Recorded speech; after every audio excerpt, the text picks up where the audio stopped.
All right, we are back. This is the 26th edition, I believe, of the Long Run Archives. Before we get started, though, something not related to the Long Run Archives. We are closing down registration for Twisted Fork on Sunday, May 18th at midnight. We have 9 spots left in the 30K and 11 spots left in the 15K. 68K, which Brett is racing and which I wanted Jeff to run, is sold out. So if you have any intention to run this year, do it, because we are closing the doors May 18th and then sending out orders for shirts and bibs and customizing all that stuff. So a couple days. With that, this is a cool episode. Brett and I have kind of been dreaming about this format for a while, or at least riffing on it. But the idea is you come into a Long Run Archives episode and there is basically no script. Each of us brings 3 to 4 ideas to the show. The other co-hosts have no idea what they're bringing, and who knows, it leads to maybe a more interesting conversation. We'll see. So we'll do that for the majority of the show. But first, Cocodona 250, our takeaways. Maybe Jeff, starting with you. Did watching this motivate you or steer you anywhere closer to doing a multi-day race, or are you just happily a fan of this stuff? Definitely a fan of this stuff. It was really cool following along this year.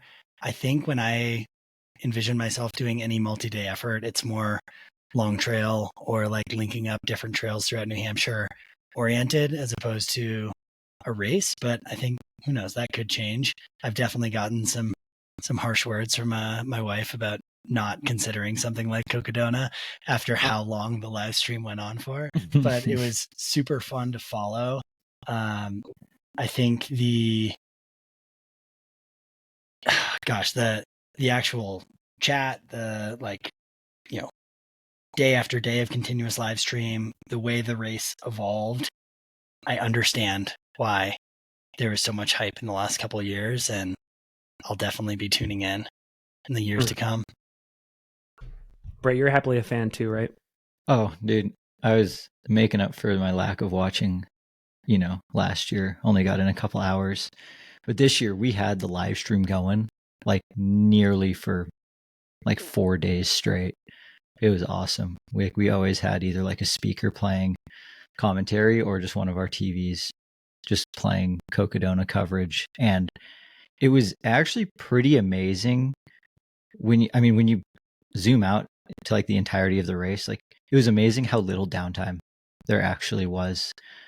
Which is just like kudos to the live stream team that they were able to have like runner cams and drones and aid station cameras actually on people that were racing pretty much the entire time, which was amazing. Like, there was never any like 6-hour cuts to someone cutting cheese.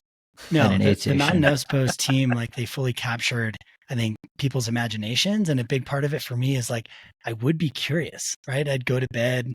I'd watch the live stream at some point in the evening, turn it off. I'd go to bed. And when I'd wake up in the morning, I'd be like, these folks are all still running.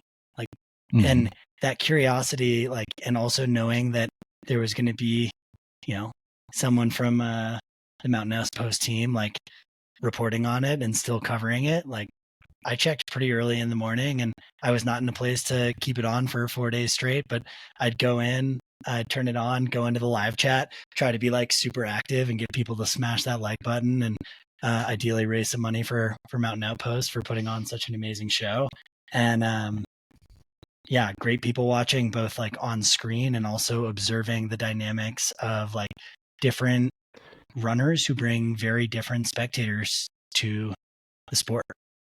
Yeah, like, definitely still so much of a blend of fans of Cocodona where it's like it's transcended, your regular running crowd, because there's that mystique of like how, like, not only like who's going to win, how are they doing, but like every single one of these people has to go through what we normally see beyond like your standard 100-mile, where it's like every single person is going to like crash and burn at some point due to sleep deprivation, the weather, nutrition.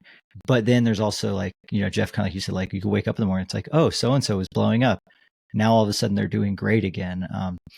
It's kind of, it kind of reminds me of 100-milers, like, decade or 15 years ago, where it was still kind of like, I have no idea what these people are doing. And it's like amazing and incredible. And I can't see myself like even fathoming doing it. And I wonder how long this distance will stay in that like realm of mystery. That's a really good question. I was just thinking about that myself because I feel like Dan Green chugging a PBR while he's turning left onto Birch. Coors Light. Coors Light.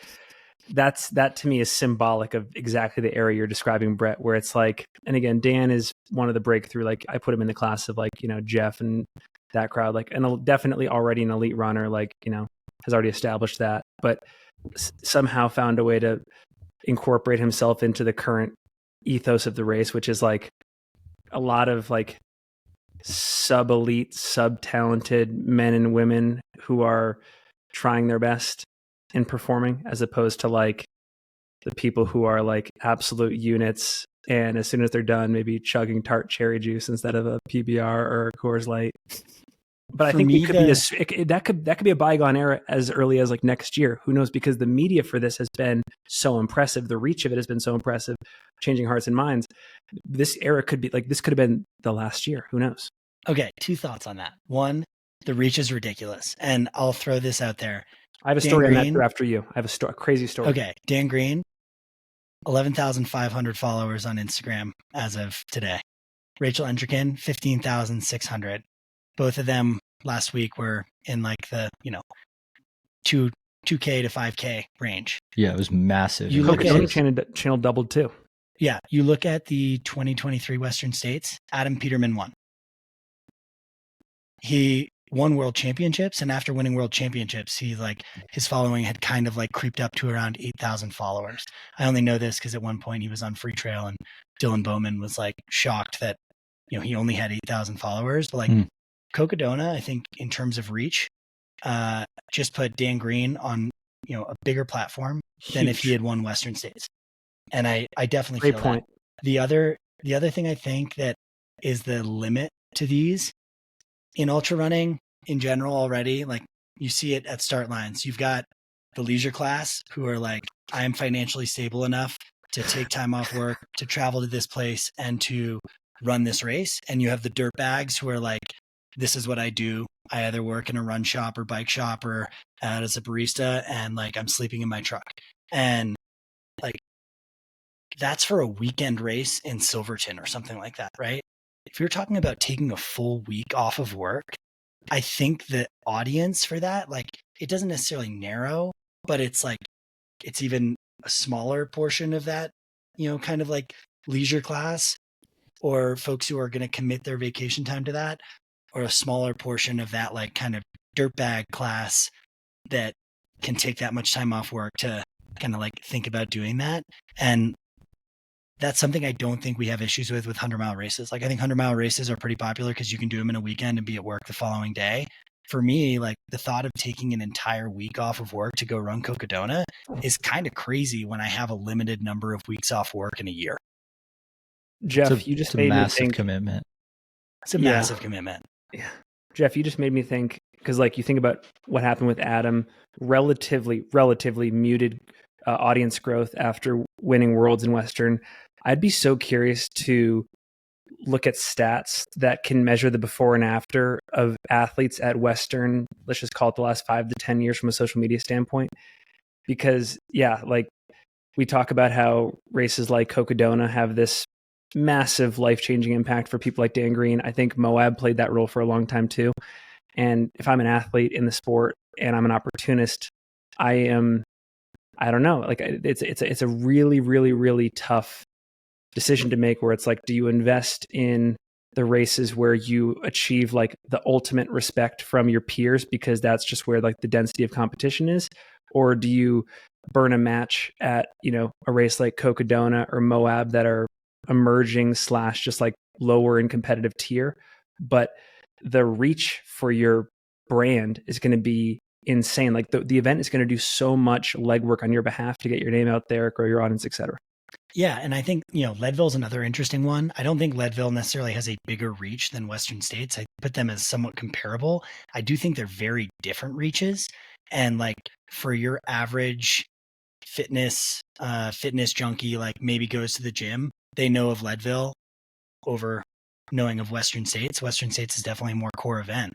So in some cases, like you look at folks who've run Leadville and done well there, and they're like, they have a far more devout following among certain circles than someone who's, had that success at Western States.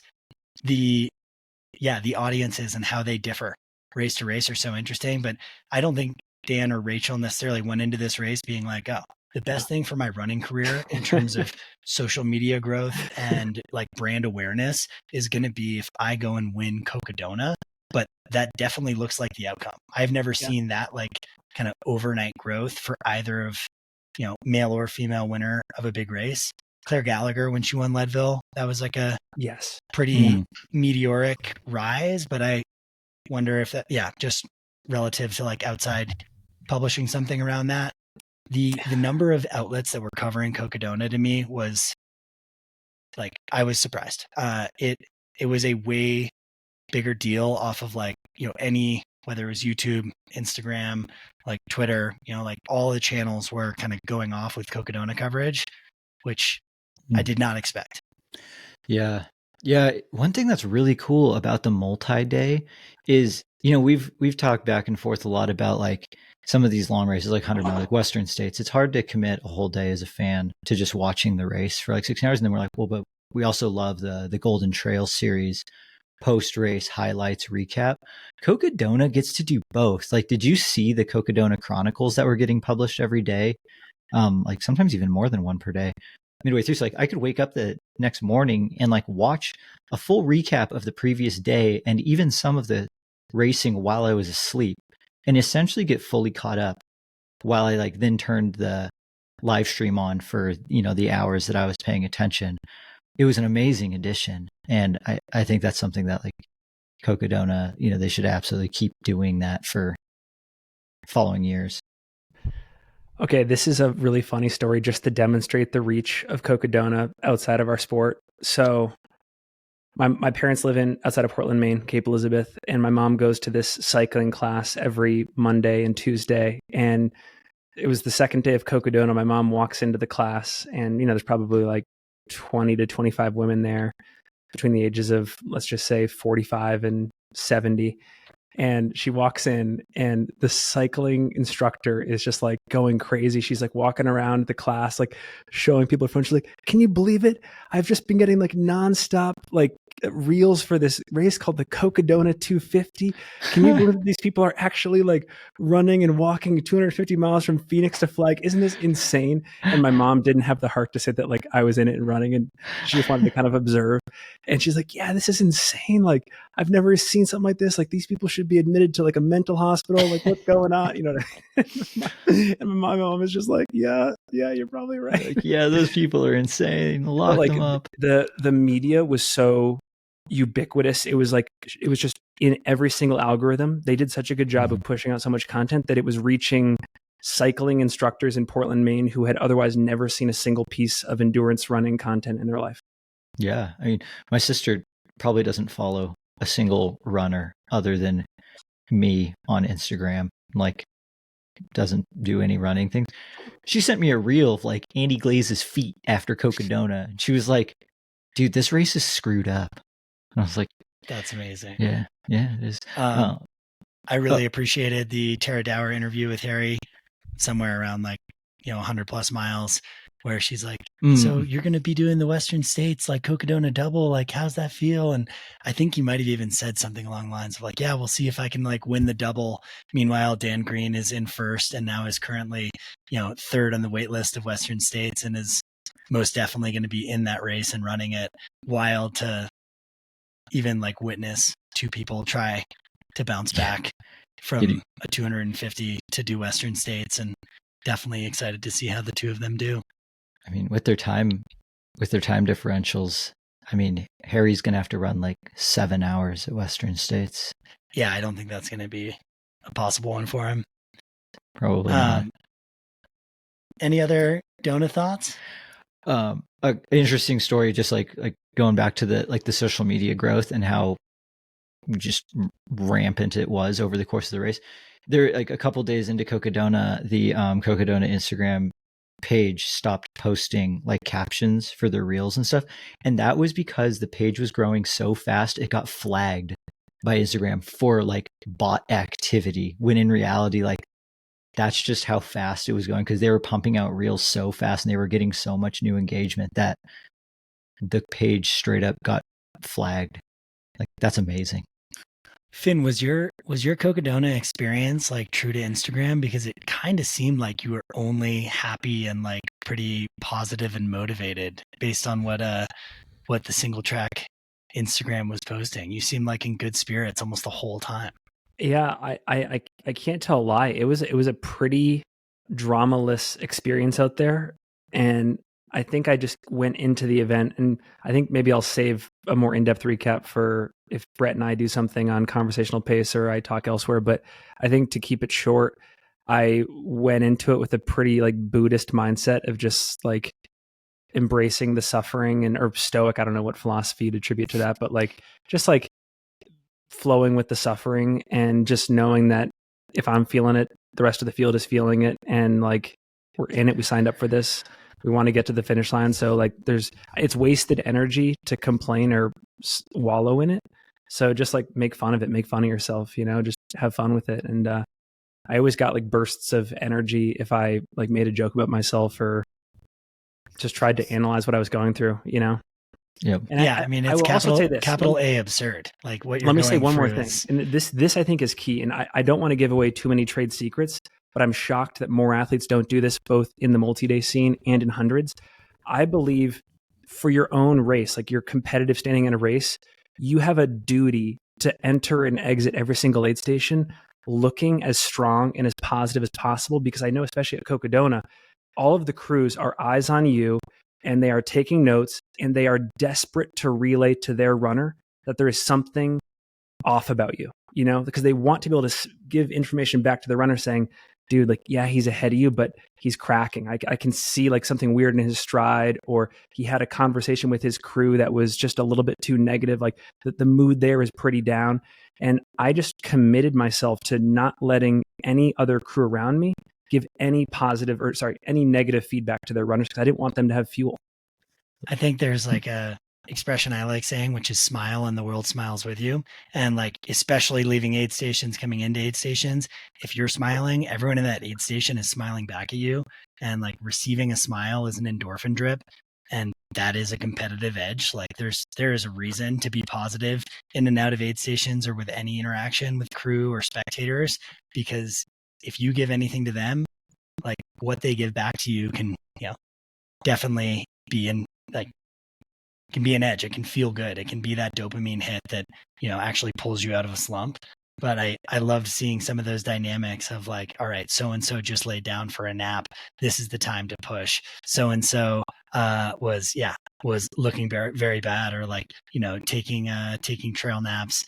The insider kind of knowledge amongst crew and runners at Cocodona when you're racing for that long seems very real. Yeah. But yeah, I think it's exponentially costly to enter into an aid station suffering, because not only are you just like in a bad spot for yourself, but actually you're, double and triple hurting your chances, because you're uplifting the runners around you that they have a chance to pass you or just put you to bed, Mm-hmm. Finn, you might not know this, but you were one of maybe a dozen runners that were in the race that in the live chat, you had your own emoji. And anytime people were cheering for Finn Melanson, they were just clicking that melon emoji. And it was just melons. So much melon spam. I hate that it's gotten there. But there were nice. A handful of runners with corresponding emojis. Cam Hanes obviously being the hammer that you saw quite a bit of, which was pretty comical. That's awesome.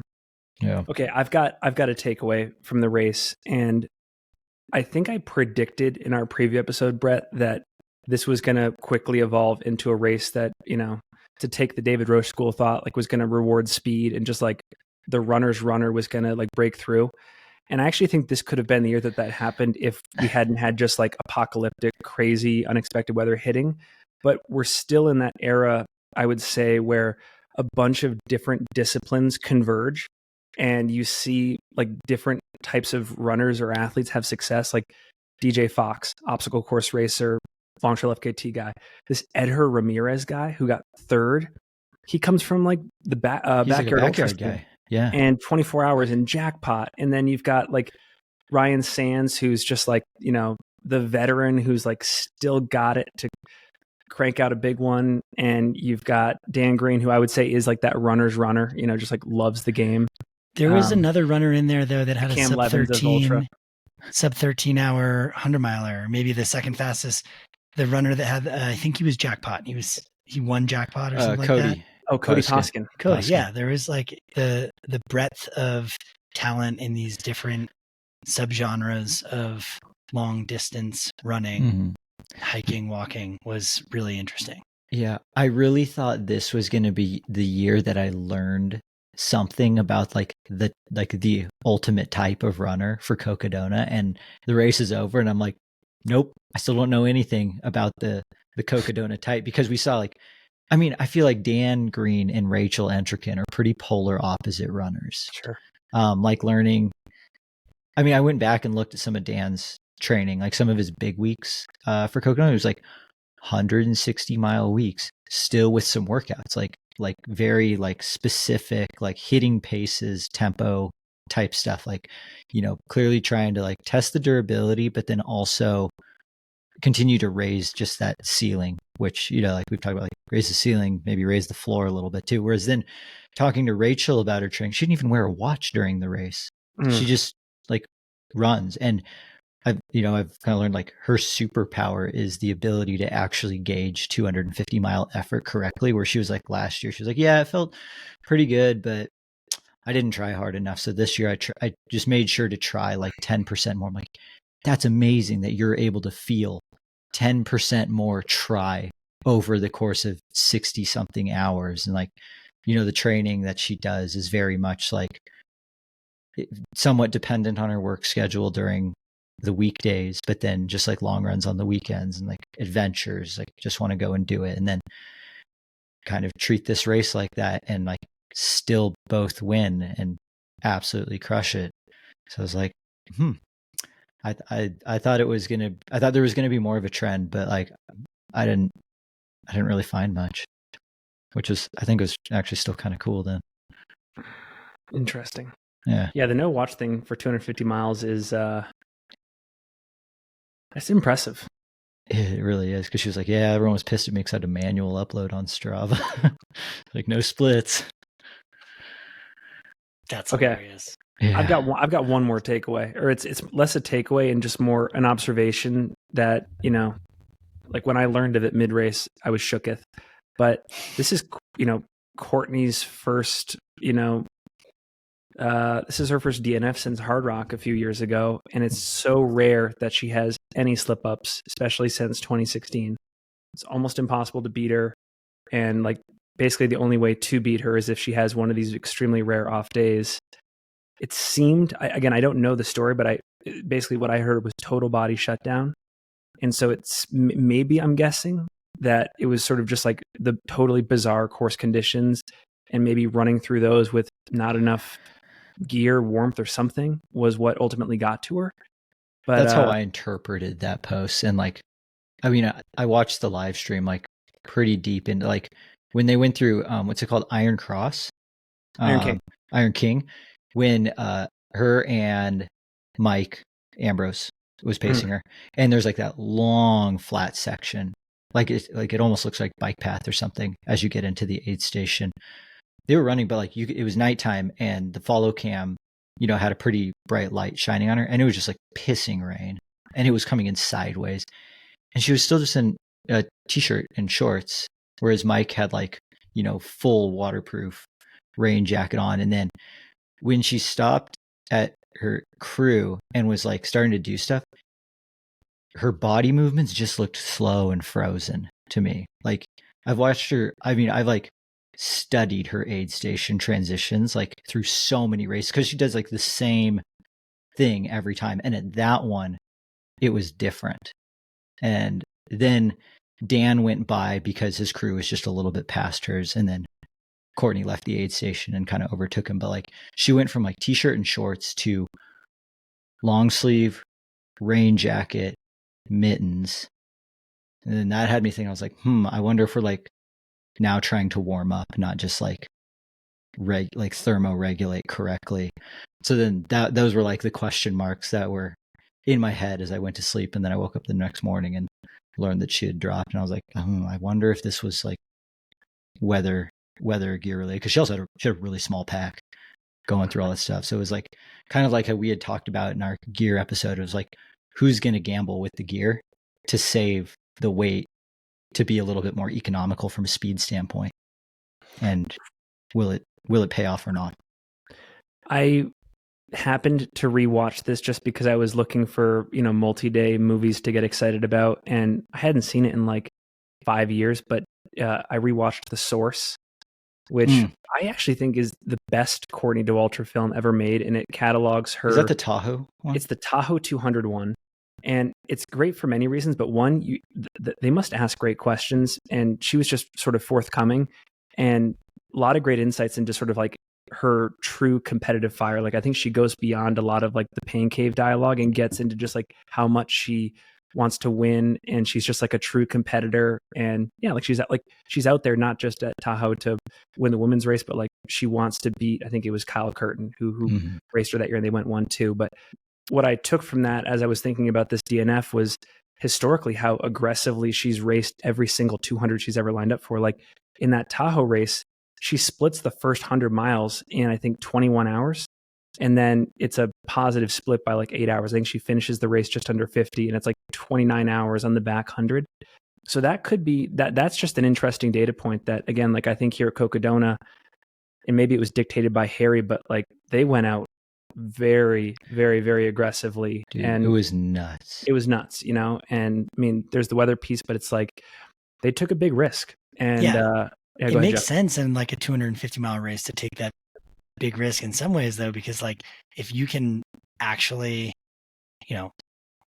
say the first 100 miles of that course, if Courtney's truly racing it, say she runs 17 hours.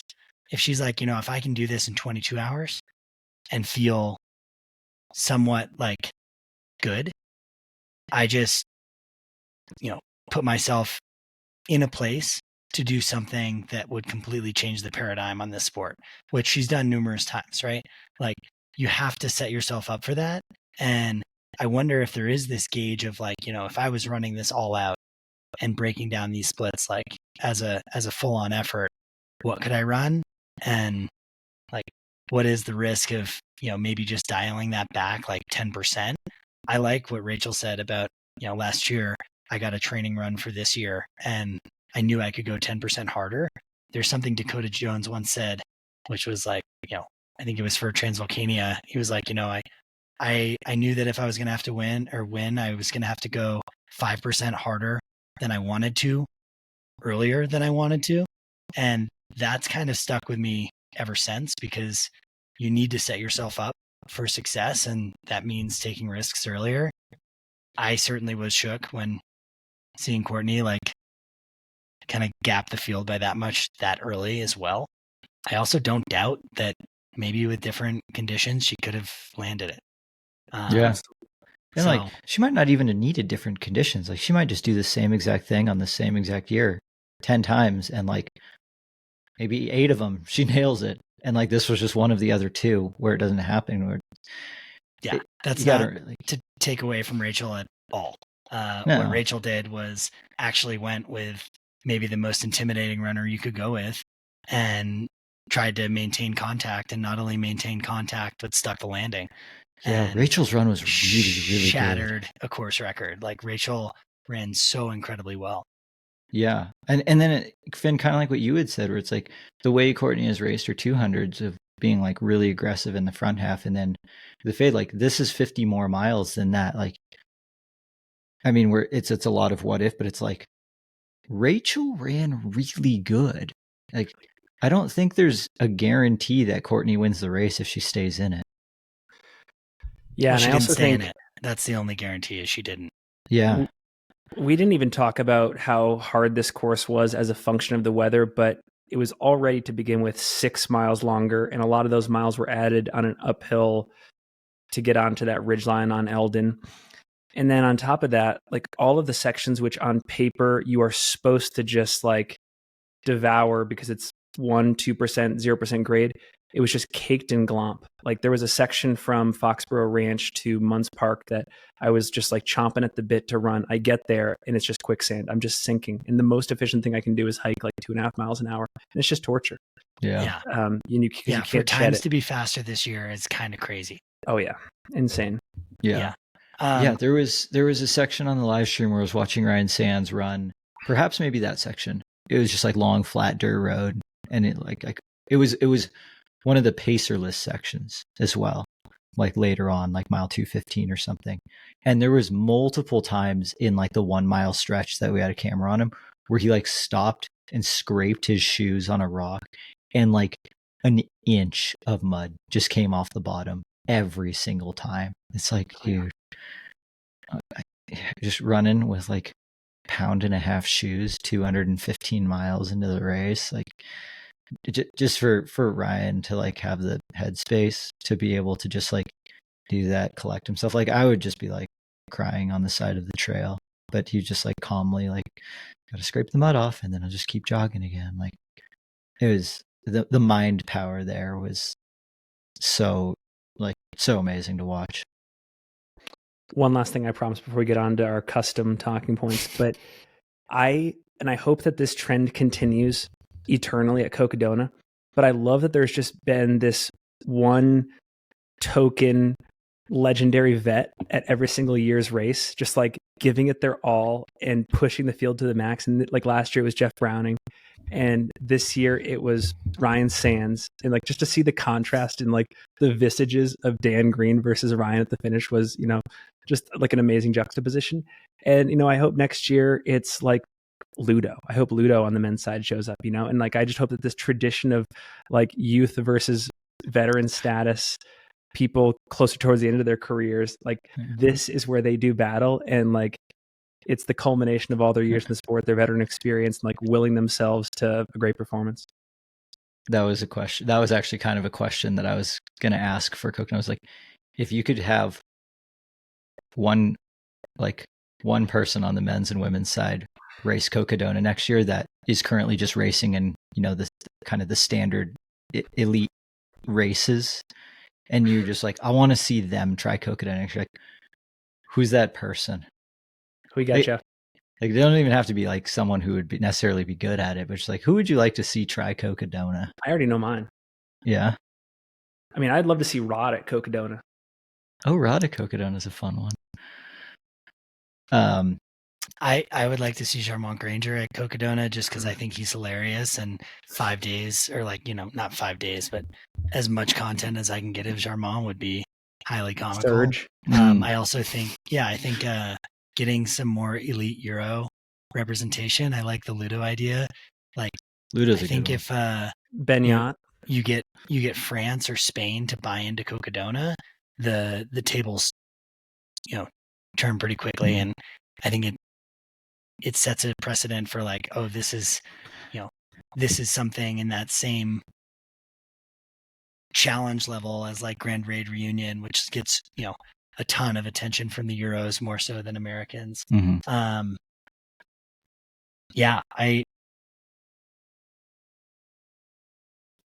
Katie I got one. Would be an interesting one. Yeah, that'd be fun. And I hope she revisits Cocodona. Leah. Like, I think Leah was very missed in this race. Absolutely.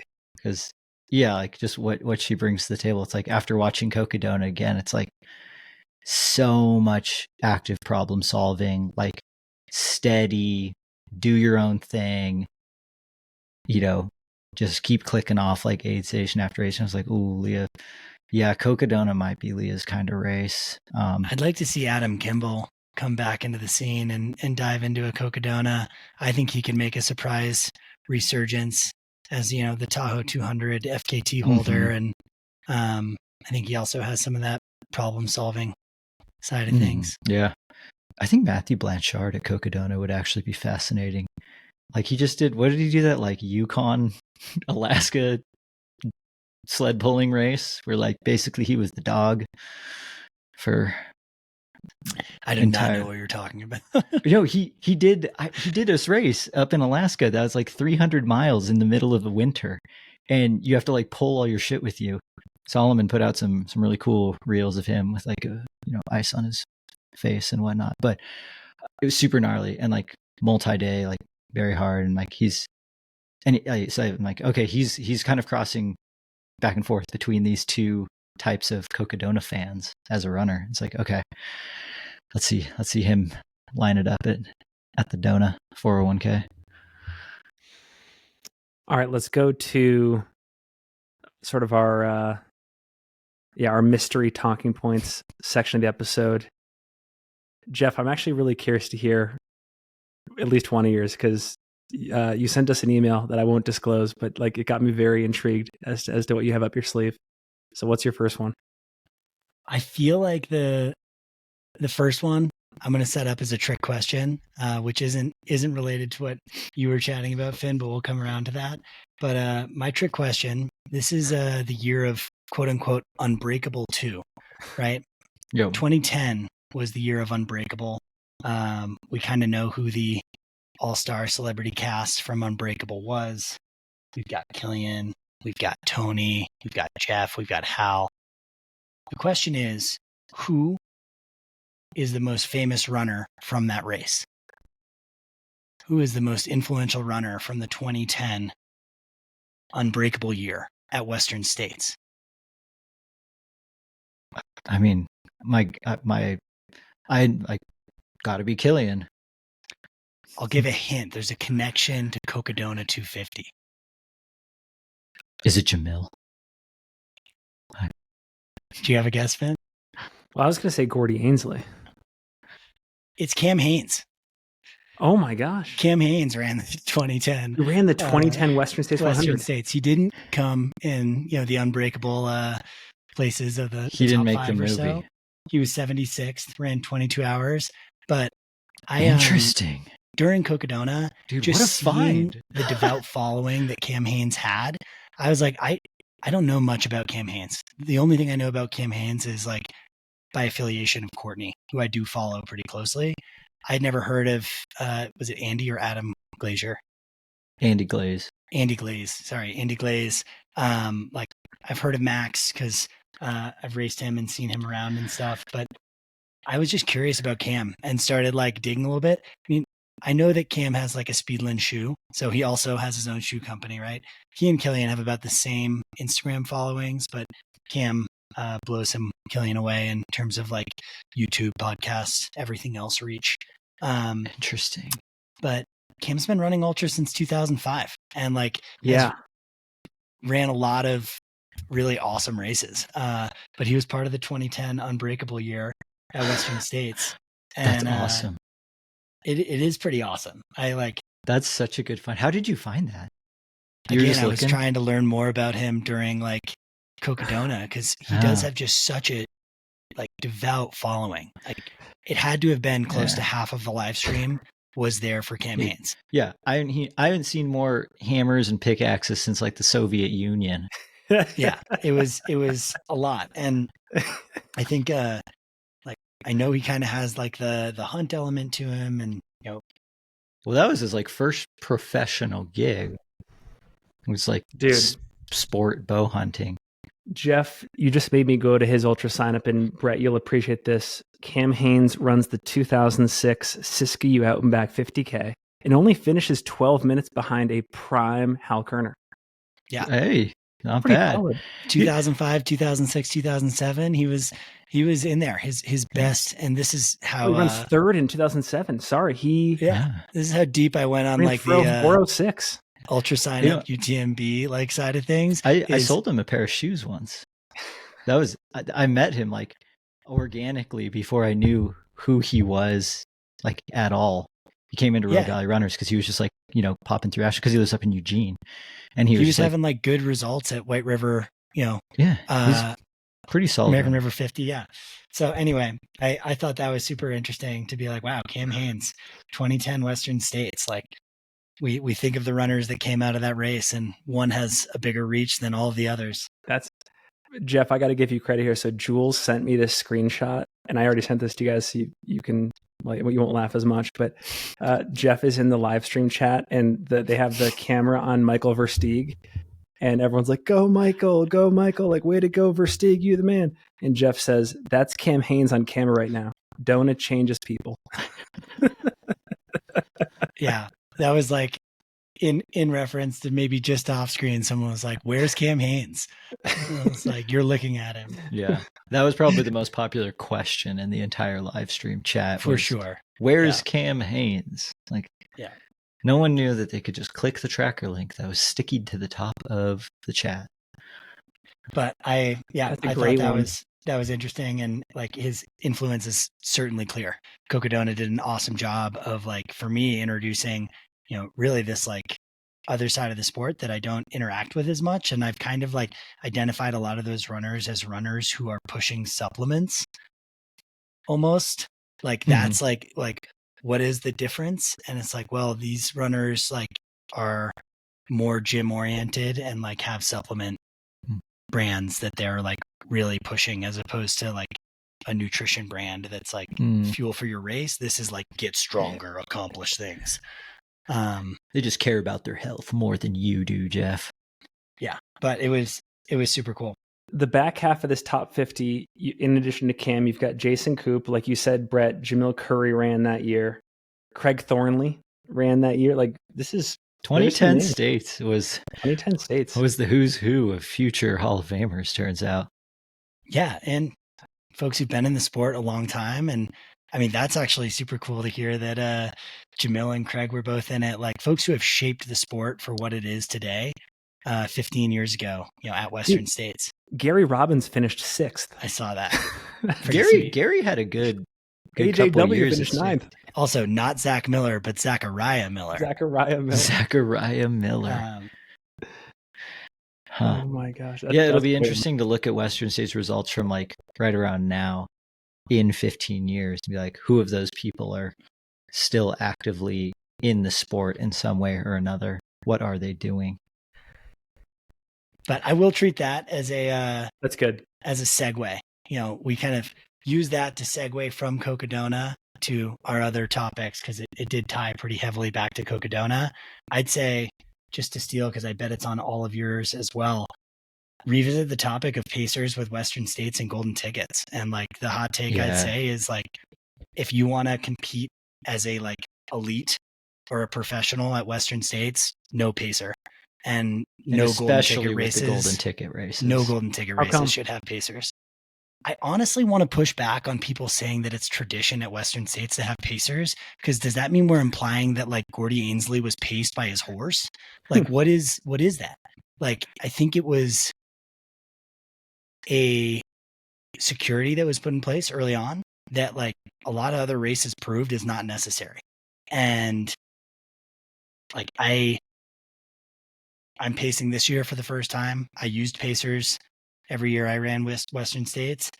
I think hearing that Adam Peterman didn't use a pacer from Forest Hill to the river in 2023 and that he doesn't plan to do that again this year had me just like thinking of like, what's the actual benefit of pacers? And like, I think it takes away from the race dynamic of these runners actually racing. And I think like for a long time, I didn't know at Bandera or at Black Canyon when I raced there that you could have a pacer in those races. And like, so then finding out that people ran with pacers, I was kind of like, that's pretty weak. But I think for a 100K like qualifier for Western States, like, like go out and race. And I guess I understand, if for golden ticket races, it's okay to have a pacer because you can have a pacer at Western States. But I'd say like, if you want to be in the race at Western States, no pacers. I really like that take. And I think I actually agree with that too, because I think with the right pacer, I mean, you can have a huge advantage in terms of just the running, like the lonely sections of Western States. past Forest Hill. Like there's some spots where it's really easy to get in your head and just kind of fall asleep a little bit. But if you can have someone like actively keeping you going, like someone to, if they can convince you that like you need to race me, it's just a huge advantage. And like, what other running events are there where, like you don't see someone midway through a marathon just get to all of a sudden like pick up a pacer in the elite field where it's like, oh yeah, we're going to keep you going. Or they have guys on city bikes pacing them and they get disqualified very like publicly. Yes, exactly. DQ.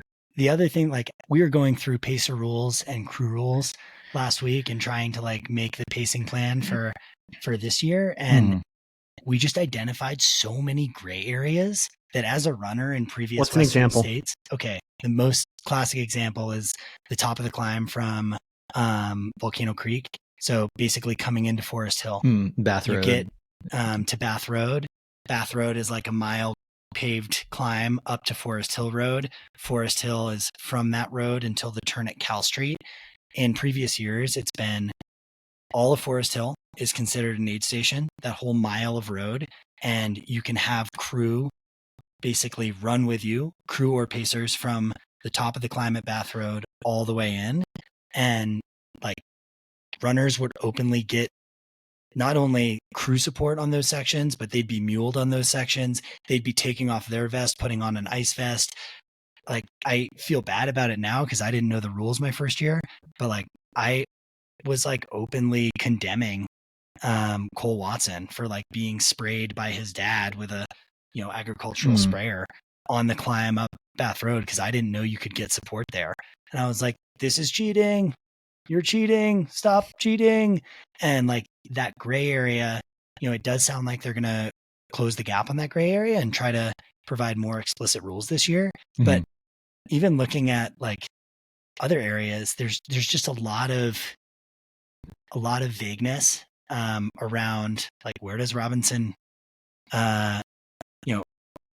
aid station technically start and finish, and like what within each place there's room for a competitive advantage that if it's not explicitly outlawed or there aren't rules against it, at the sharp end of this stick, like you better be exploring those areas. And like Green Gate's another one, but I think just having a pacer, having like, pacers in general, I think takes away from some of the competitive edge. And I want to throw some kudos to the team at Run Rabbit. I think like hey, you want to compete for the money and like the prize associated with this race, you don't get poles, you don't get a pacer.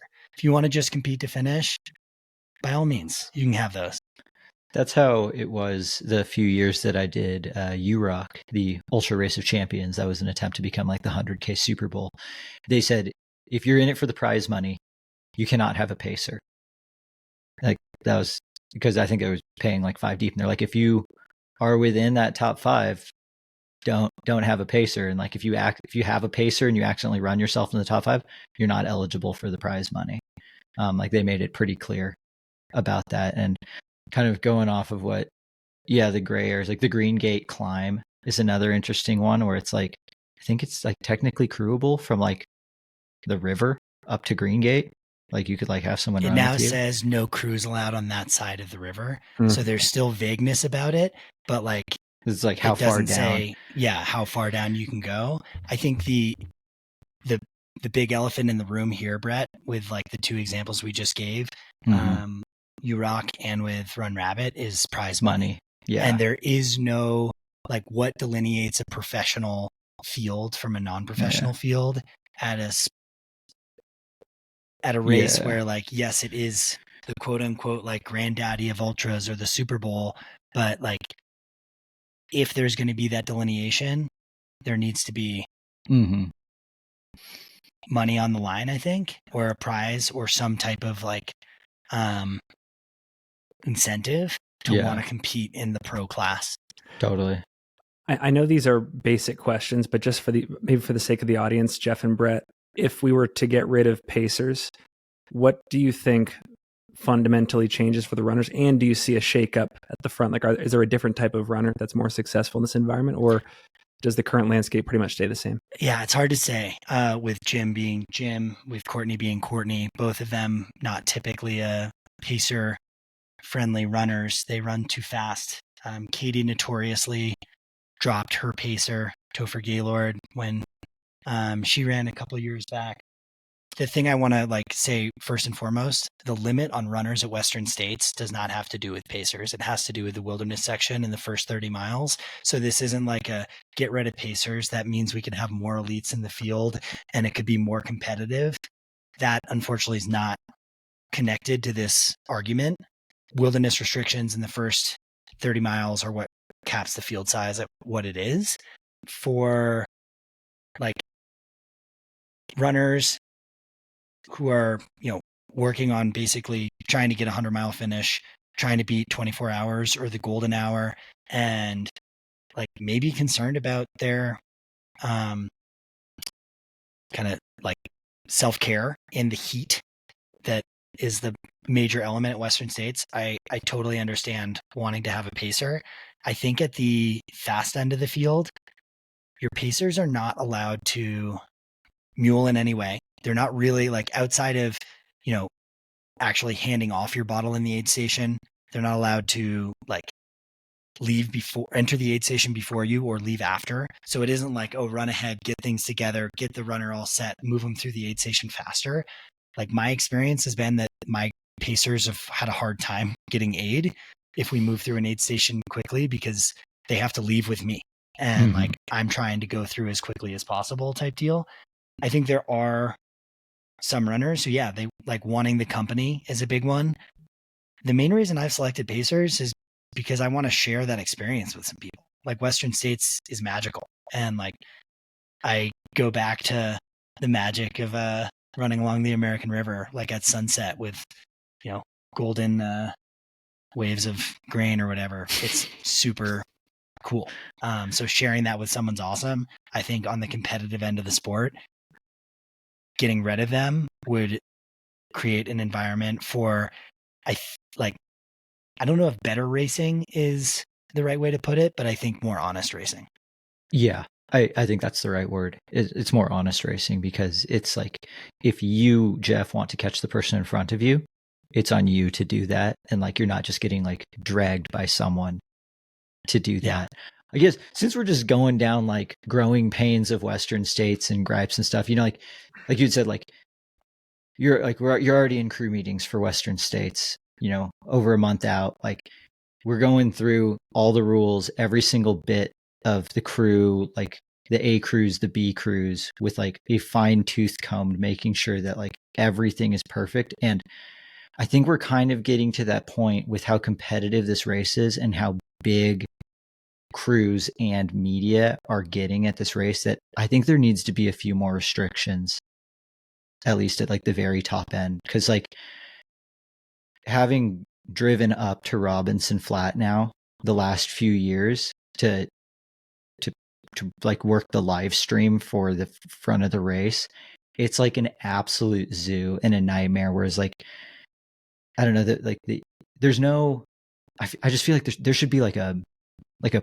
parking permit sort of thing. I know it's cool because anyone can drive up there, but Robinson Flat, Michigan Bluff are kind of the two main just clusters that the front of the race, the easiest way to get to those spots is if you're just running the race. Yeah. But then I don't want it to sound like we're just trashing on Western States in any way. I think we have a ton of respect for this race. It is an amazing organization. Yeah, I have pushed the envelope with the size of my crew at this race, big time in the last couple of years. Because you can. Because no one's saying you can't. But I do think the best, for an actionable step that Western States, Free Trail, Singletrack, whoever wants to do it could take is make the live stream setup in Auburn with a Jumbotron so appealing and so attractive that maybe a spectator wants to be at Forest Hill and otherwise they just want to be in Auburn. Consolidate it, save on all of the gas and the parking mayhem. You can still very much feel and experience the race, make it a really awesome vibe. And maybe that's just at the finish line at the track. I know I've not been at the finish line outside of like finishing. So I don't know what's going on. It's getting during the a lot day. better. Yeah. But like that, I think is the best way to attract folks from wanting to necessarily like be out on the course. But yeah, I mean, like I've had 12 people, on my crew before at Western States, and like some of them aren't going to, really any aid stations, or maybe some are just going to Green Gate. But it's like folks want to experience it and participate, and that's cool. But the year that 2023, when there was no crew at the B crew stops, meaning Duncan Canyon at mile 24.8 or whatever, and Dusty Corners, I went through both of those aid stations faster than I did with crew there. Yeah. And like, if you want to watch the start of Western States, you can't get to Duncan Canyon in time for the top runners. Yeah. So like there's decisions to be made kind of all around there. But I wonder like if there was even a spectator like, hey, this is what spectating Western States should look like. Be at the escarpment, be at Forest Hill, then spend the rest of your time in Auburn. Yeah. Like that might be a way to try to pull some of the masses away from Robinson Flat, Michigan Bluff. Yeah, because like they're just, I mean, I know it's hard to agree on, a lot of stuff, from like the Western States board, but like it's only a matter of time before, someone like significantly big in the race, misses their crew because it was just simply traffic through Robinson Flat or Michigan Bluff. Like two, I think pretty easy solutions would be like, when you get your media pass, like whatever brand you're working with or entity, getting, if you declare that you're going to be at these aid stations, you might only get approved like 1 or 2 parking passes. You can't drive, a dozen cars up to Robinson Flat. The other thing that I thought was kind of interesting that I was chatting with a friend with about, who I will keep anonymous, was that they thought the A and B crew thing at Western States was unfair because, there's some very high profile, like international runners that just don't have the crew power or strength to do an A and a B crew. So then like you don't get Duncan Canyon, you don't get Green Gate. That's a huge disadvantage to the person that has full crew at Duncan, Robinson, Rucky Chucky, and Green Gate. I thought it would be interesting if crews had to declare one of the spots, like of those two, because they're like kind of close. Like what if like Jeff, you're running Western States and you have your crew, and then when you go through packet pickup, you make a declaration form of like, which one is your crew going to be at, Duncan or Robinson? Which one will they be at, Rucky Chucky or Green Gate? But not I both. think you run into an element of enforcing though, that's just like, it's going to be hard to enforce that. Yeah, it's tricky for sure. Like there's a lot of hoops to jump through, but I never really thought about it from just like a fairness standpoint, that there are going to be some elite runners that would struggle to form a full A and a full B crew, when they're traveling for a race like this. I would add one more thing just to this whole mix, because I think you're swaying me on this no crew idea, but I would also add that as there are more and more media at Western States, there needs to be, and I would include myself in the mix as someone who's messed up before, there needs to be some sort of education process and then honor system where media are no longer subjected to either volunteering information to runners or being manipulated for information out there at crucial points of the course. Totally. Because that is sort of an extension of crewing and knowledge of either what's ahead or what's behind. Yeah. Because as it stands right now, it's a super gray area. It's really hard to legislate, really hard to enforce an honor system there, and to know, who has talked to somebody on the side of the course and gotten some really crucial information about either what's up ahead or how they're doing, stuff like that. Mm-hmm. I've never experienced that at Western States, and I've experienced that at other races, and I've like been on the media side with questions like that being asked around runners in races. I'll say like my experience at Western States, you're on Cal Street, you know exactly how far ahead someone is because you can hear the cheers, right? Like you hear like that cheer at Cal 1 and look at your watch and it's like, all right, 8 minutes. And when you get into the aid station, like maybe it's like hey, is Dan Jones right ahead of me? It's like, yeah, Dan's, he came through, whatever. And like, I don't think that's necessarily the same like issue. I do hear you on like the media side, but there aren't actually very many media allowed out on Western States course. And like, you have some photographers who are hired by the race at Elephant Rock, at the first branch, whatever, of the American River that's going through Duncan Canyon. But like, they're just smiling and taking pictures. So I do think Western States does a good job with that in terms of like unfair information being given to runners. The only area that I have experienced that like genuinely outside of aid is No Hands Bridge, where like you always have people down at No Hands Bridge. But again, like you can hear the bells, like you can hear people cheering. If you're leaving Pointed Rocks, you can hear people cheering at No Hands Bridge. So I don't know if I feel like that's a huge issue at Western States. I do think it's something that's been an interesting talking point just with some recent races and like media put out from those races. Yeah, I think it just should, like, there needs to be a standard that gets set, and I think it should be across it should just be across all races. Because like, I mean, I've seen so many highlight reels, like Jeff kind of used more not at Western States, but I'm going to be paying attention more now. But like, I've seen so many like Golden Trail ones where like you have the super talented cameraman that's also following super talented runner, and they're like both happen to speak Spanish. And it's like, well, now, and then they have like full conversation about like, oh, so-and-so is just ahead of you, like blah, blah, blah. So-and-so's right there. Like there's critique on that for UTMB with like the bike pacers, right? Yeah. Or like the bike film crew is like, I think there's such an interesting dialogue with UTMB around men's start and women's start, because one, like, this last year, Katie was quite a bit ahead of the rest of the women, and she was either like able to run and pace with the lead, like some of the lead men, or she had a bike camera like with her. And for all we know, that could have been a real annoyance to her. And I actually bet it would be annoying to me. But like, if you're speaking the same language and you're friends, maybe that changes the.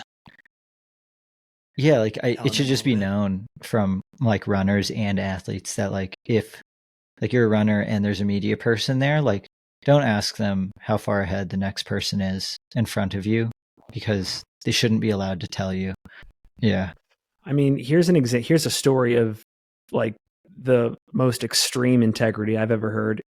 Drew Darby was on Jeff Peltier's podcast, and they were just talking about business of sports stuff. And he was making a film for Sally McRae at Cocodona 2 or 3 years ago, and she's in a critical position. It was 3rd or 4th place, and he's out there on course with her, and he watches her and recognizes her going off trail, like she's going off course, and says nothing, and just follows her with the camera for 500 to 1,000 feet until she self-corrects. Like she realizes, like her tracker pings, and it's like, you're off course. Maybe she gets a call from race command or something and reroutes and goes back. But like, to someone like Drew, who's a filmmaker out there, like that would be his definition of the extent to which you protect this like sanctity of race decisions, Yeah, I think that's like it's so professional. It's like the Animal Planet. Yeah, like you just have to let it. I mean, I think within reason, like if Drew can foresee like, oh, Sally's getting herself into danger. Sure. It probably is responsibility to say something. But like if we're just organically letting the race happen, that's his job is to film the race, not, pace or crew Sally. It's like, see, like that in my mind is like a very professional move. One that's very, very hard to make, because you want to, like, I'm sure every fiber of his being was like, you missed the arrow. Yeah, and no one was out there. He wasn't like looking around and seeing people watching his every, like it was just those two in the wild. Yeah. One other thought on just like the kind of like professionalization end at Western States specifically. I saw a chiropractor yesterday, and he shared with me. Are you a believer in chiropractic? 100%. Yeah, active release technology. I heard there's like a crazy story behind like the founding of chiropractic. Oh, maybe. I've had like a horrible spring roll burrito thing going on here in my neck and shoulder. So it was nice seeing him. But he used to go out and do adjustments at Western States. And I was like, oh, I actually just had a chiropractor like do adjustments on me at Forest Hill last year for almost an hour. And I went from like not being able to move to like being able to shuffle step out of there. And he like got me back on course. Probably the wrong call, but I was like pretty amazing what he did.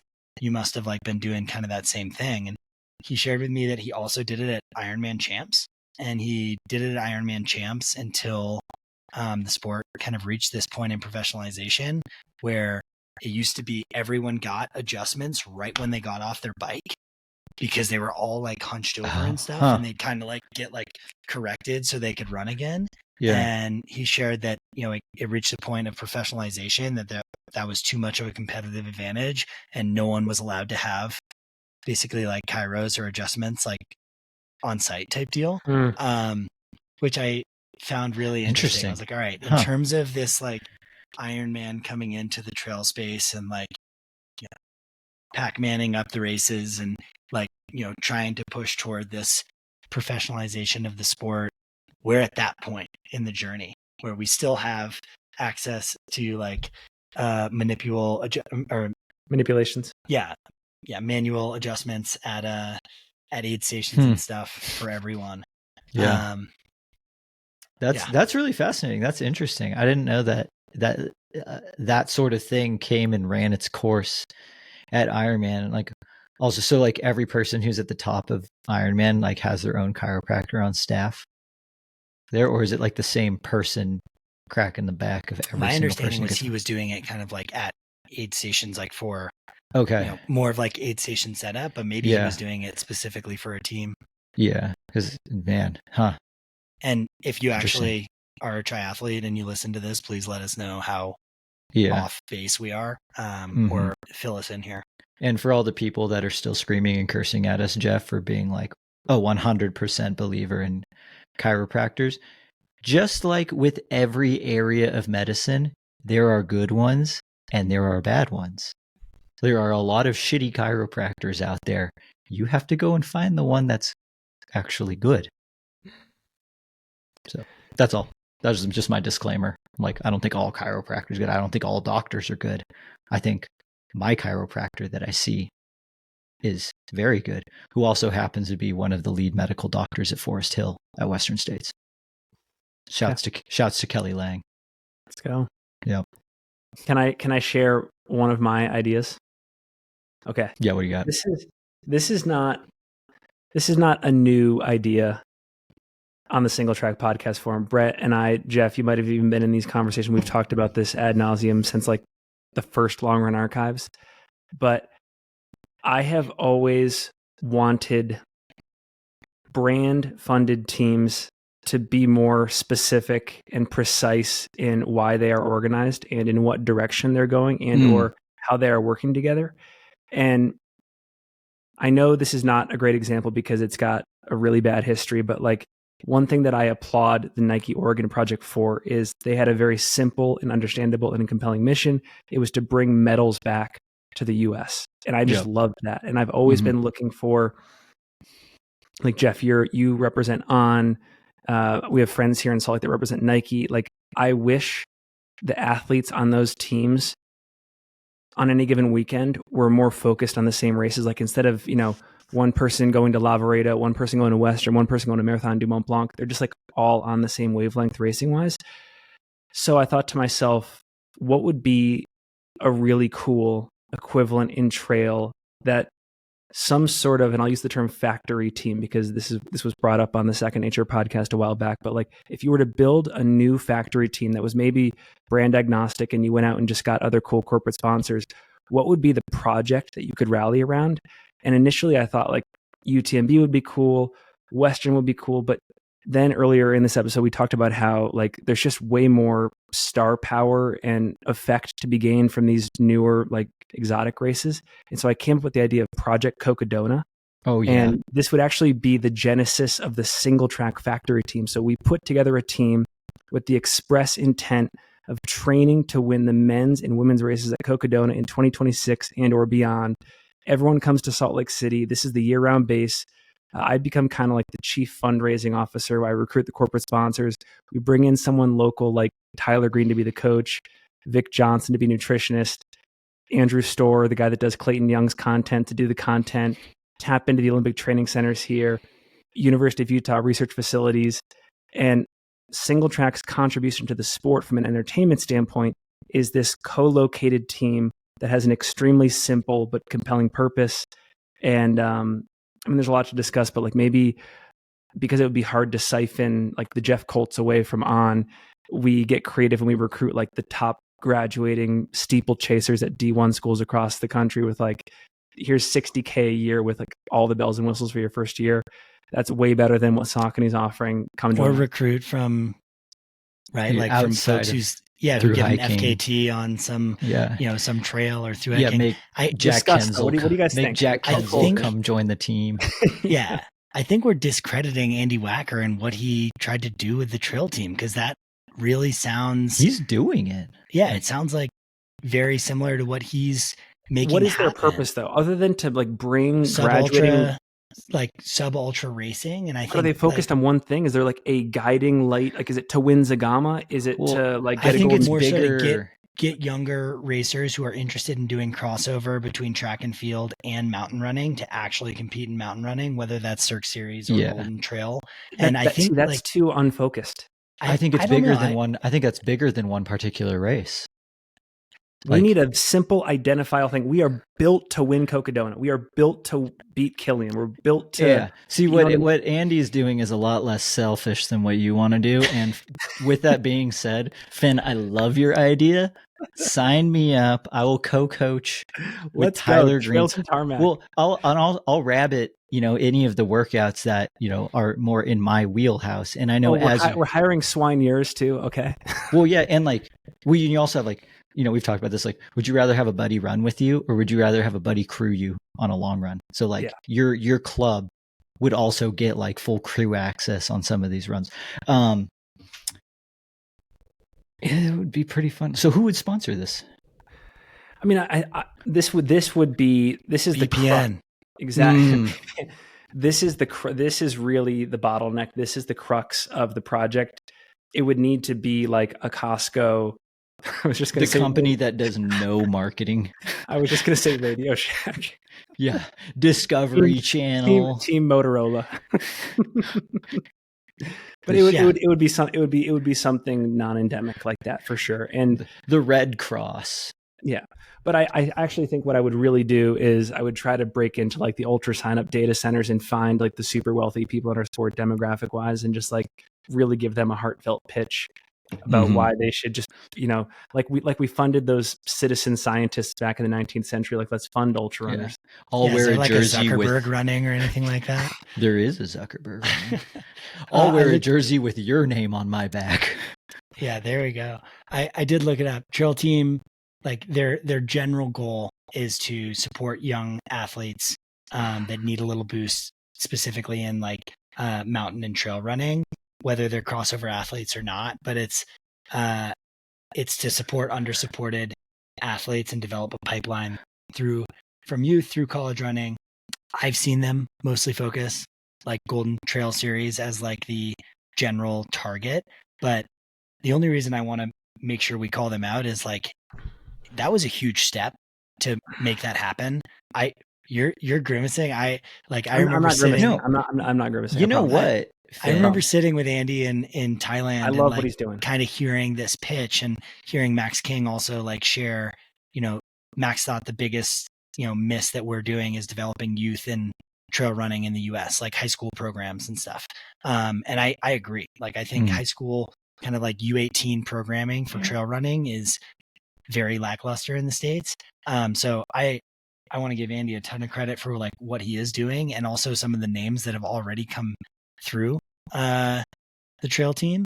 But I love the factory team like focus on a more specific race. I do think like something like Cocodona, where there isn't a lottery system golden ticket barrier to entry, is a more achievable like one. But even a development program of like, we're doing this Devo team. The goal is to get all of our athletes with golden tickets. Like we kind of saw this happen with the Coconino Cowboys. We kind of saw it attempted with Boulder Boys, but those were pre-existing groups, not a hand-selected, like, factory team where you're going to live in Finn's basement and he's going to feed you whatever leftovers there are. And, you get some financial support from a sponsor somewhere. I think it's a super cool concept.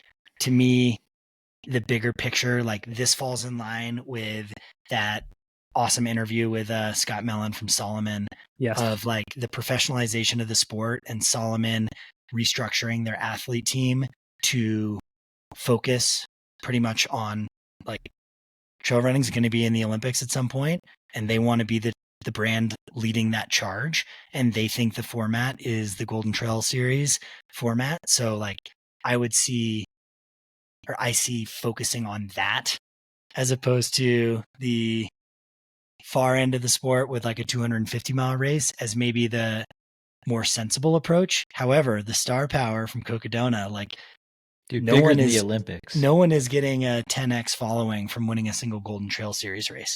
I promise you that. Which is amazing. I know that is wild. That's one of the big takeaways from this episode. But I'll say, okay, one thing about Andy, like what he's doing is super important because he is literally building a bridge from the collegiate ranks to the sport. Like he's building a pipeline to get talent here, and that is critical, and we need it.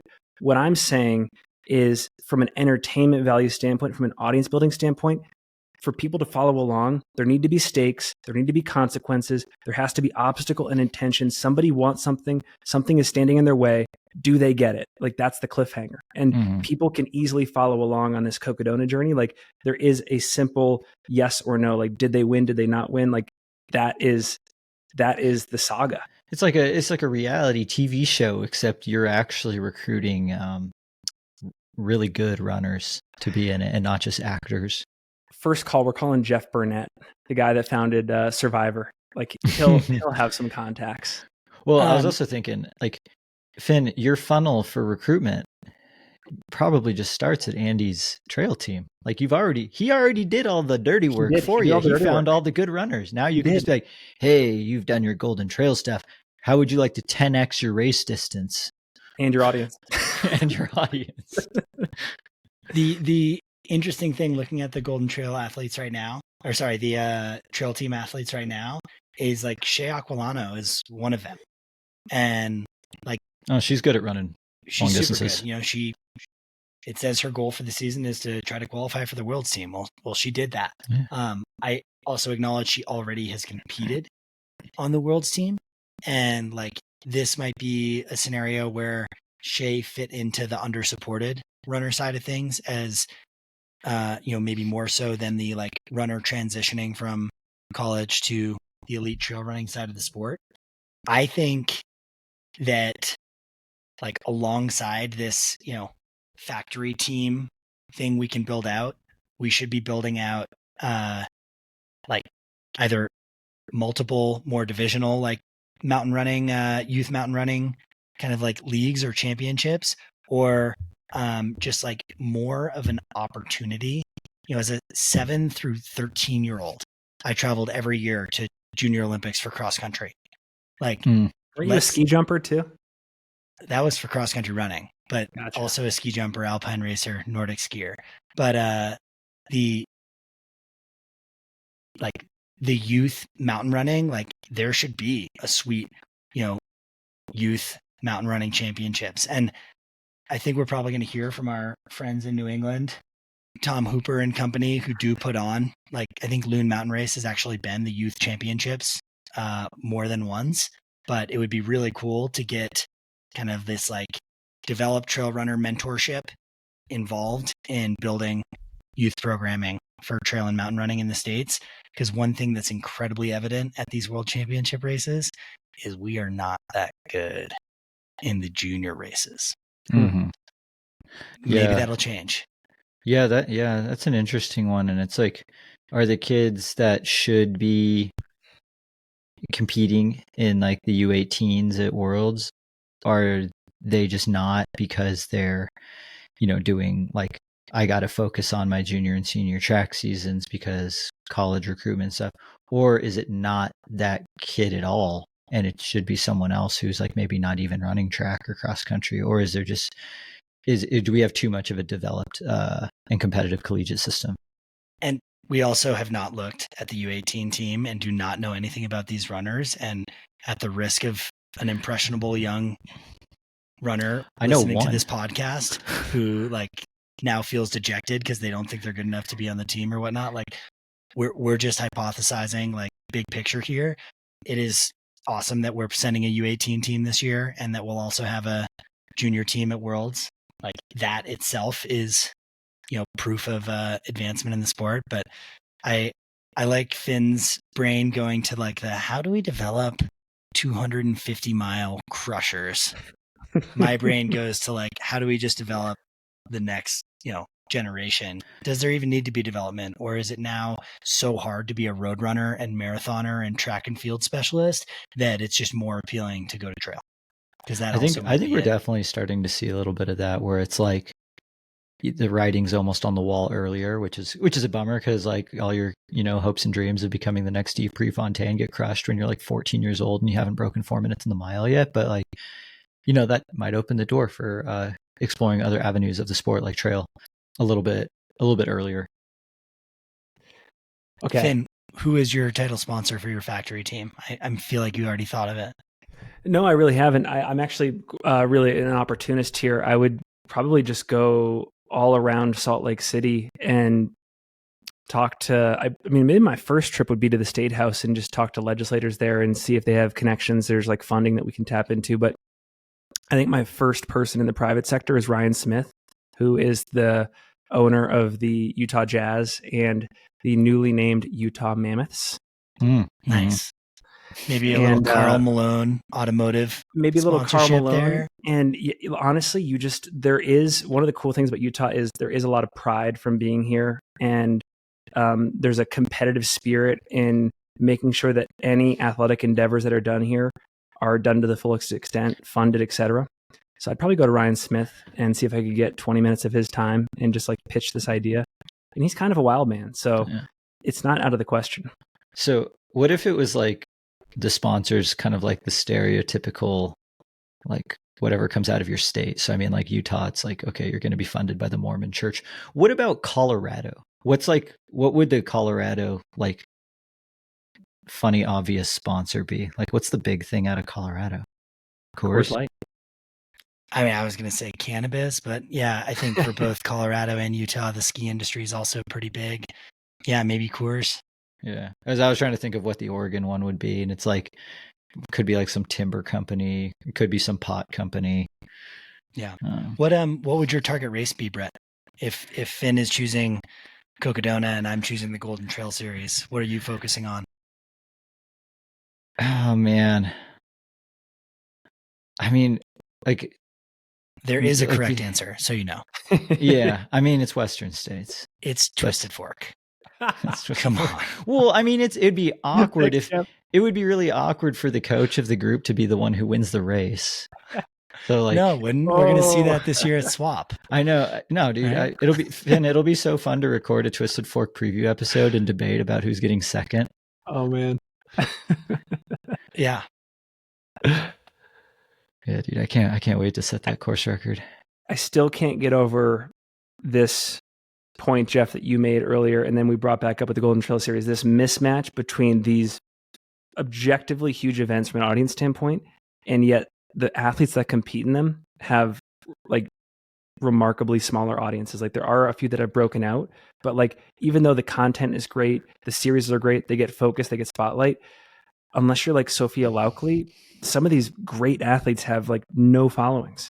I mean, the question is like, it goes back to this, culture over podiums, right?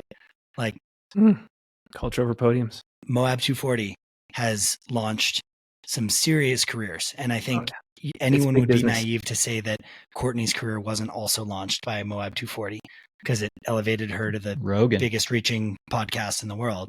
But like, you look at Max's audience, Max Joliffe, like after that race and, the film that came out about it, and it's huge. And you'd think that Moab 240 is the most contended, competitive race there is in ultra running. We know that's not the case. You're not seeing that from Golden Trail World Series or, Golden Trail Series or Western States. And I think maybe it's that Western States culturally is unattainable, right? And because there's such a hard time to get into that race, because it's kind of like the Boston of, ultra races, like maybe it's culturally not as significant or important to the masses. Yeah. What if it turns out when we look back at this moment in history and after we've done all the research and analysis, what if it turns out that there is this tipping point for fandom where it turns out it takes just over 24 hours for a fan base to really wrap their mind and arms around a runner, and that's why these multi-day races take off and people like Dan Green grow like they do, Sands, Rachel Entry. That's what I think. I mean, I think you're not wrong. The lack of sleep sort of thing, even competitive 100-mile, even UTMB, Western States, 20 hours, everyone stayed up for that long. But then for the winners of the first people who are finishing Cocodona can't do it without sleeping yet. That it brings just this air of mystery that's just larger than any other thing that I've ever seen in running, because it's Golden Trail, Western States, JFK 50. It's just running. It's the same as watching a marathon. It's just slower. And unless you're really into the sport and you're oh, their technique is super cool or their aid stations are sweet, it's still just a running race. Whereas Cocodona, it's the Hunger Games vibe. We've talked about firing off the cannons when someone gets swept up by the sweeper, and we show the ghost version of their face on the live stream. Does that happen? No, but that's something I've been advocating for that ever since we did the live stream. Was the next morning when we tune back in, we're in a moment for our fallen soldiers out there who got swept up by the Grim Reaper, and it's just dude. Okay. I love that. There were many this year. Yeah. I mean, I also think there have been a lot of Mountain Outpost live streams to date. Every single one is better than the last. This one managed to be better than, Black Canyon only a couple months later, and it was so much longer. There's a huge credit in terms of just the exposure that Dan, Rachel, these top runners saw just to Mountain Outposts for really giving a vehicle for folks to engage and to watch this. And that's a serious media engine that Mountain Outposts just changed the trajectory of a lot of these runners' lives. And that runner didn't need to have a follow cam documenting their entire race. And I think that's maybe the difference from the King of Moab film from last year was that was Max went into that they were making a film about that race. This was just the race and the live stream, and everyone saw it. And the investment wasn't on behalf of Dan or his sponsors. It was the race. No other race is doing that. No other race is putting out like that. And the amount of time that their sponsors get shown on screen is so much greater than that of a Golden Trail race that's over in 2 hours. This was I got to I watched Dan wear a feed hat for 59 hours and him drink out of the feed crew bottles. Ryan Sands had his Red Bull bottles front and center every single crew spot. And it's if, as putting myself in the shoes of the person who's sponsoring him, I'm hell yeah, good job Mountain Outpost live stream. Also good job Ryan Sands for cracking open that Red Bull at the finish line, just holding it up. It's the brand awareness and just the amount of time that eyeballs are seeing this. It's if I'm any brand manager and I'm looking I'm reaching out to Rachel right now being are you running Cocodona next year? And if so, you want to do it in our stuff? Yeah. I mean, I also wonder what's going to take off in terms of the 125 mile, the Mingus Traverse and the other races, because to me, I want to be involved with Cocodona, and I don't necessarily think, I'm pretty confident I don't want to do 250 miles, but 125 mile race, that would be 13 miles further than I've run. Like that's kind of intriguing to me, and to be down there and to be involved would be really cool. I think that whole event is going to elevate. Somehow we found ourselves back just talking about Cocodona. Yeah. Okay, so working hypothesis is that minimum viable character development and saturation in ultra running is the multi-day distance. It's 200-mile races. Yep. Apparently, And I think so. That's why these runners have outsized gains from an audience building standpoint, and adoration. They build businesses, etc. I don't think any live stream company really wants to go and film Marathon de Sable. Like it just sounds too miserable to be out there in the wind and the sand. Cocodona hits that sweet spot of like pretty harsh conditions, but from a live streaming standpoint, pretty well, aside from this year, but like usually pretty comfortable conditions for live streaming, actually. Like it's hot for you as a runner, but for like me standing there doing course commentary or drone pilot, it's like warm, but I'm not going to die. I think we've got time for one more. And Brett, we should do one of yours because, yeah, by the way, I didn't realize that this format is awesome, but we might have time for two more. We just got to roll with it. Yeah, let's do it. But Brett, you go first. Okay. I don't know where this thought came from, but I just typed it out and I was like, dude, I think elite ultra relays need to be more of a thing. Because I don't know if it was us that were talking about Cocodona or someone, maybe I listened to it somewhere where it was like, oh, it would be really cool if Cocodona was done as a relay. Because there's like, if you don't want to do the full 250, but maybe you and someone else want to do the full race, it's like, then it splits up to like 125. Then I was like, dude, what about just like, what if Cocodona was broken up into 4 legs and there was like team on was represented by like Jeff, Adrian, and who else should be on your team? I mean, they're killed. Yeah. Oh shit, you're right. Yeah. And then it's like, oh, well then if they're there, then like, Hoka wants it. And it's like, we already know that course can be like live streamed really well. And then I just started thinking, I was like, is it like the Ekiden relays in Japan? It's like the biggest, it gets like a more viewership than the Super Bowl every year. I've got a Ekiden flag actually from Eli Stillman, fellow on buddy. He brought me one back when he was in Japan because he got to watch it. But I see what you're looking at, Finn. Like the trail, like what's the trail equivalent of the Ekiden and how can it become incredible? I think that would be super cool.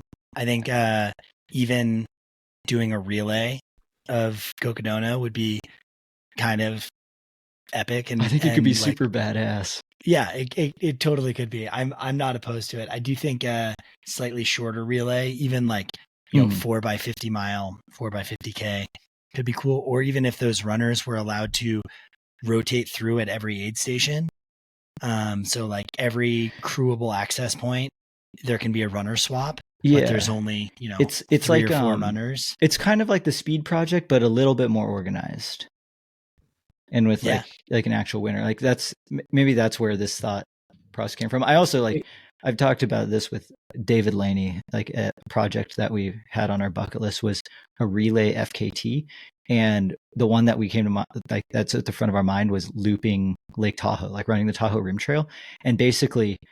I would run until wherever he could park the truck. He would set up the aid station for me. As soon as I get in, I hand him the baton. He takes off.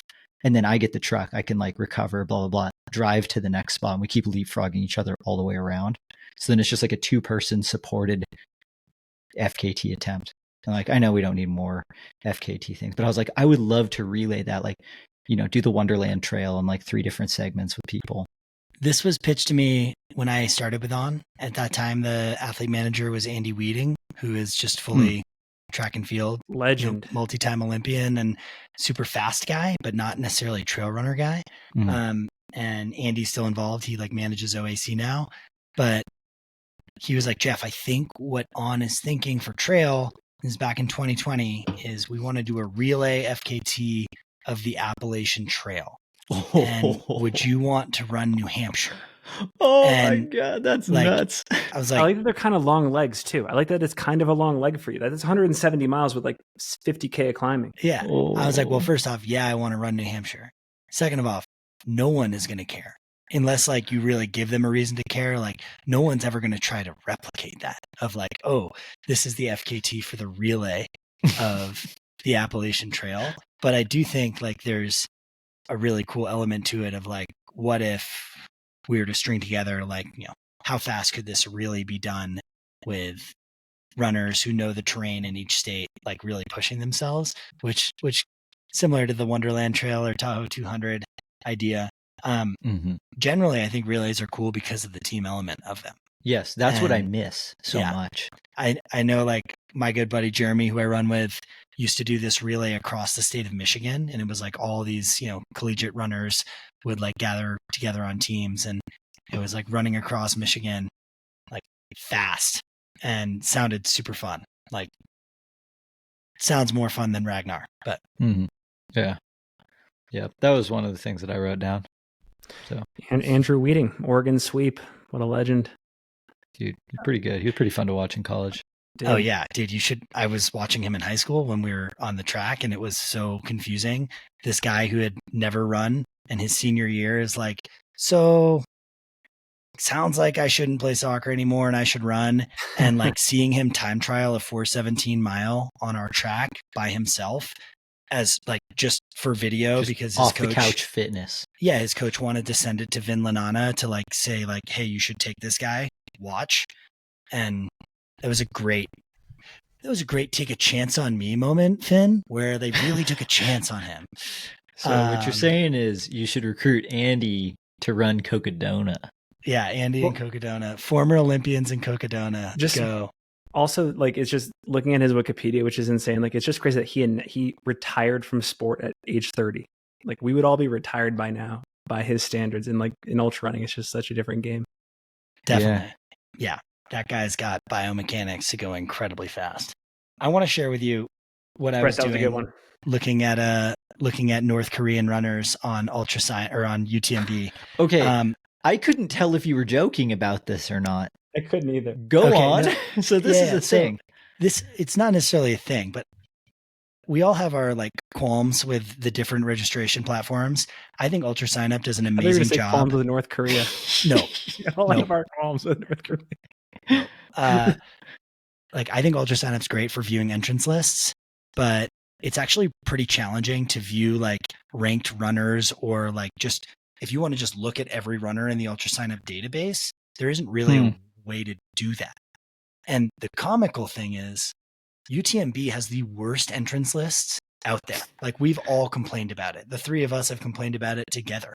If you try to look up the entrance for canyons and you decide to do filters to narrow the list and you filter by American for nationality and men for gender, it says there are too many, names for us to list, right?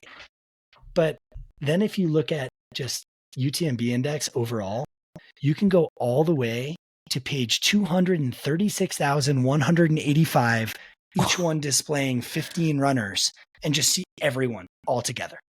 Wow. And that to me is so perplexing. But the filters, if you're looking at UTMB index, they all work perfectly.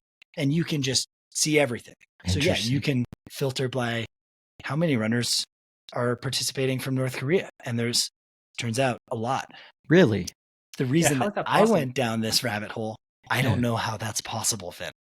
It's curious.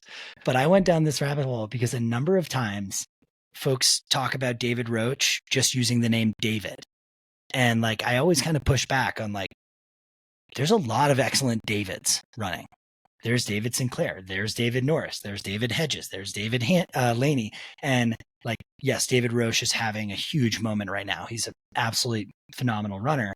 But like that name has a ton of like, superpower, star power right now. And I was like, Jeff actually has some star power too. There's some good Jeffs in the sport. Yeah. And I realized just like on the UTMB index, you can just type in the name, any name, and it'll just show you all of the stacked runners with that name. Are you the best Jeff?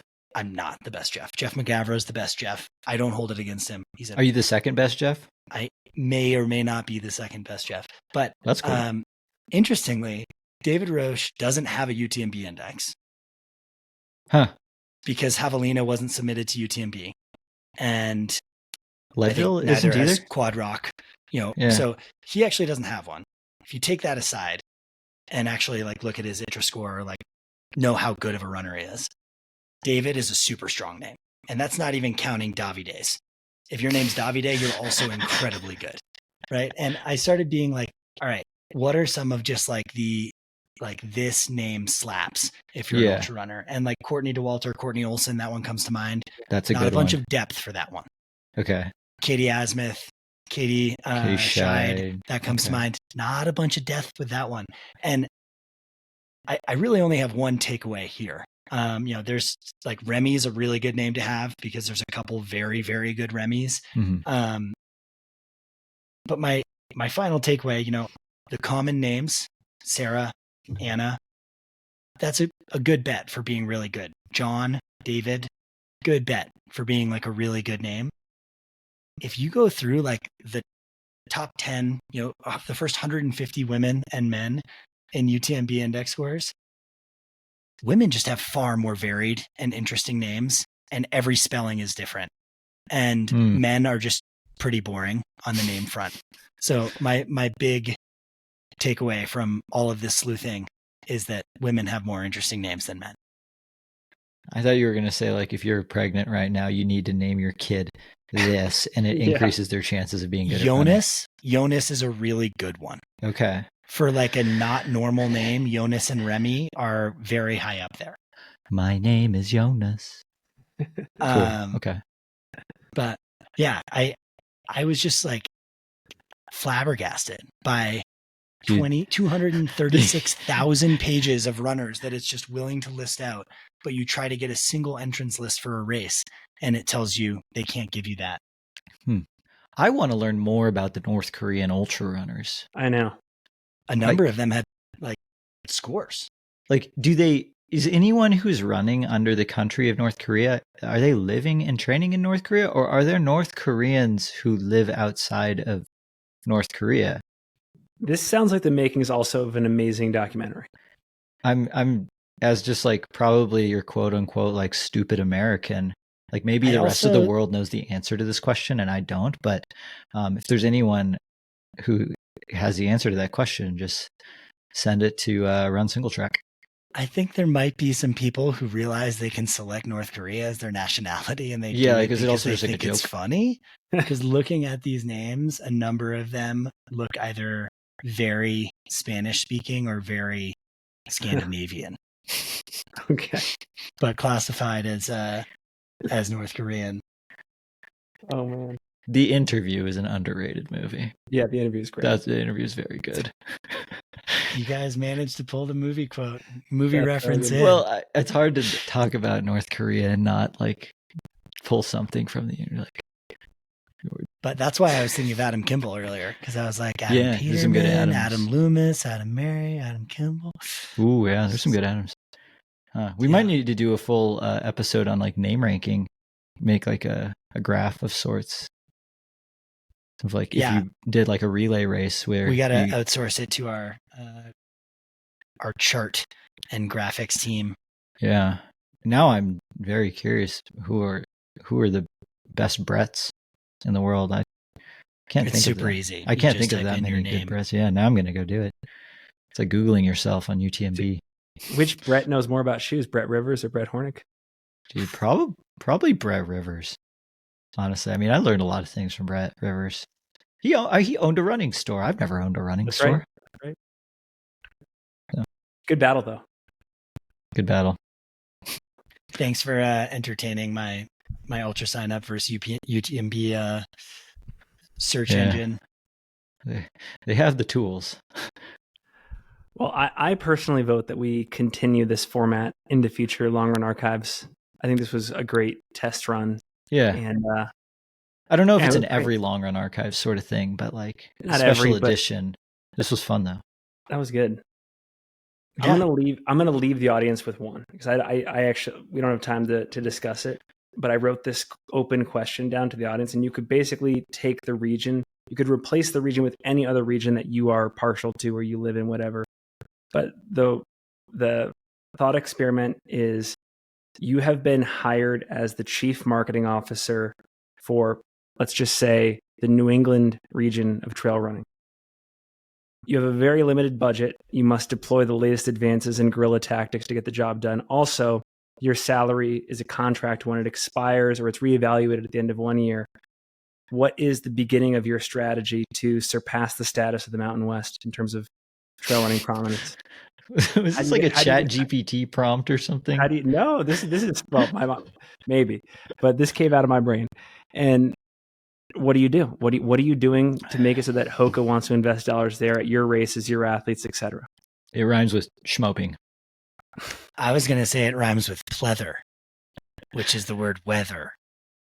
You control the weather and make it nicer. Basically, we're rooting hard for climate change. I love that. I love thinking of the region. You know, like how does New England improve its stock in trail running? Go. How does the Southwest improve their stock in trail running? I mean, how does the Ice Age Trail come back as like a relevant? Isn't there there's like a Midwest hundreds Grand Slam, right? I think there is, like the Superior 100, I think, is one of them. Yeah. Ice Age. Kettle Moraine, maybe. Yeah. How do we increase the stock on those races? Yeah, exactly. Factory teams is the answer. Factory teams. Great episode, guys. That's it for this edition of the Long Run Archives. If you have any complaints, direct them all to @conversationalpace on Instagram. Any positive stuff @RunSingletrack. Jeff, Brett, thanks so much. Yeah, thank you guys.